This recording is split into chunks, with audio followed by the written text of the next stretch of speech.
दिसतीया भारी नेसूनी साडी, काळजाचं पाणी पाणी करतीया पोरही.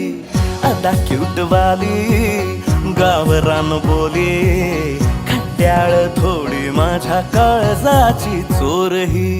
थोडं माझ्या पिरमत पड तू ग बाई, खुळ्यागत झाला मन तुझ्याच पायी. आता मला लागली या लग्नाची घाई, भाई आता बोलू नको अग माझी राणी.